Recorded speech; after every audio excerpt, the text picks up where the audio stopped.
មកដល់ខ្មែរអាចខ្ទង់$30000ជាងឡានអគ្គិសនីកូនពៅក្នុងតកូ Toyota គឺ BC5 សាកភ្លើងម្ដងគឺអាចជិះបាន630គីឡូម៉ែត្រហើយតម្លៃរបស់វាចេញលក់នៅចិនហ្នឹងគឺចាប់ពីខ្ទង់$18000ប៉ុណ្ណោះវីដេអូនេះនាំមកជូនដោយ Optimus Cambodia ជាអ្នកជំនាញថែទាំរថយន្តបិទ UV ការពារកម្ដៅបិទការពារទឹកថ្នាំនិងមានគ្រឿងតុបតែងរថយន្តជាច្រើនមុខជាមួយជាងជំនាញច្បាស់លាស់និងមានបទពិសោធន៍ច្រើនឆ្នាំអញ្ចឹងនេះគឺជាឡានអគ្គិសនី model ចុងក្រោយរបស់អស់នៅក្នុងតកូល BC ឬក៏ពាក្យពេញរបស់វាហ្នឹងគឺ Beyond Zero របស់ Toyota គឺ model BC5 ទើបតែបានបង្ហាញខ្លួនថ្មីនៅក្នុងកម្មវិធី Shanghai Auto Show ប្រទេសចិនហើយវាមានតម្លៃចាប់ពីខ្ទង់$18000ដល់$22000ប៉ុណ្ណោះសម្រាប់ទីផ្សារប្រទេសចិនណាហើយបើសិនជាមកដល់ទីផ្សារប្រទេសកម្ពុជាយើងអាចខ្ទង់$30000ជាងអញ្ចឹងទៅសូមបញ្ជាក់ដឹងថាឡានអគ្គិសនី Toyota BC5 ជាក់ស្ដែងទៅគឺជា production version នៃគំរូឡាន Toyota BC3C Concept ដែលបានបង្ហាញខ្លួននៅក្នុងកម្មវិធី Beijing Auto Show កាលពីឆ្នាំមុនដោយវាត្រូវបានសហការផលិតដោយក្រុមហ៊ុន FAW Toyota យ៉ាងណាមិញ Toyota BC5 នេះវាប្រើម៉ូទ័រអគ្គិសនីមួយរបស់ក្រុមហ៊ុន BYD ដែលមានកម្លាំង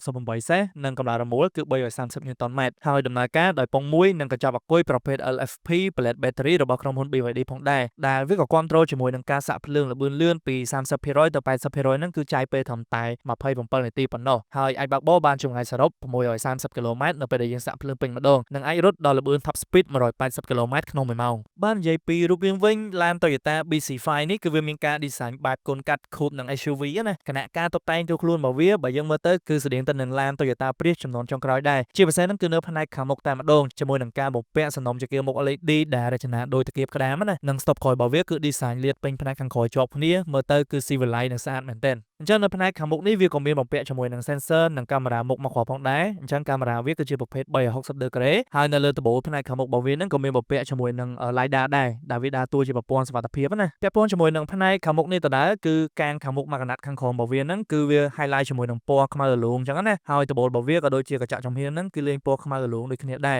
អញ្ចឹងពាក់ព័ន្ធជាមួយនឹងផ្នែកចំហៀងវិញដូចខ្ញុំបានបញ្ជាក់អញ្ចឹងថាវារចនាដូចជាមួយនឹងឡាន Coupe និង SUV លាយឡំចូលគ្នាណាហើយបើយើងមើលទៅគឺបែប sport ស្អាតមែនទែនហើយនៅផ្នែកចំហៀងនេះគឺវាប្រើជាមួយនឹងដៃទ្វារលឹបចេញចូលផងដែរហើយទំហំយ៉ានកង់របស់វានេះគឺមានរហូតដល់ទៅ21អ៊ីងអាស្រ័យទៅតាម option អញ្ចឹងណាអញ្ចឹងធំបំផុតគឺ21អ៊ីងពាក់ព័ន្ធជាមួយនឹងផ្នែកខាងក្រោយវិញការរចនា stop របស់វាគឺស្អាតខ្លាំងមែនទែនហើយ stop របស់វានៅផ្នែកចំហៀងហ្នឹងគឺគេដាក់នៅលើតាគៀកផ្នែកចំហៀងរបស់វាដែលមើលទៅគឺប្លែកហ្មងហើយថ្មីទៀតហើយបន្ថែមពីនឹងទៀតនៅផ្នែកខាងក្រោយនេះក៏វាមានជាមួយនឹង spoiler ដែរ spoiler របស់វាគឺដាក់នៅជាប់ដំបូលអញ្ចឹងណាហើយកាមេរ៉ាផ្នែកខាងក្រោយនេះគឺ2គ្រាប់គឺនៅលើទ្វារឃ្លុបខាងក្រោយមួយគ្រាប់និងនៅជាប់នៅខាងលើដំបូលនោះមួយគ្រាប់ផងដែរហើយពាក់ព័ន្ធជាមួយនឹង sensor វិញគឺមាន6គ្រាប់នៅផ្នែកខាងក្រោយអញ្ចឹងផ្នែកខាងមុខក៏6គ្រាប់ដូចគ្នាដែរសរុបទាំងអស់12គ្រាប់ណាអញ្ចឹងសូមបញ្ជាក់ថា Toyota BC5 នេះគឺវាមានប្រវែងតួខ្លួន 4.7 ម៉ែត្រទទឹង 1.8 ម៉ែត្រនិងកម្ពស់ 1.5 ម៉ែត្រហើយវាមានកម្រាស់ពីកង់មុខទៅកង់ក្រោយហ្នឹងគឺ 2.8 ម៉ែត្រកន្លែងទៅមើលការរចនានៅផ្នែកខាងក្នុងវិញគឺមើលទៅគឺទំនើបណាហើយអត់សូវញ៉ៃច្រើនទេគឺបែបតិចនិយមហើយអីដែលខ្ញុំចាប់អារម្មណ៍នោះគឺដៃចង្កូតរបស់វាគឺការរចនាស្តៀងជាមួយនឹង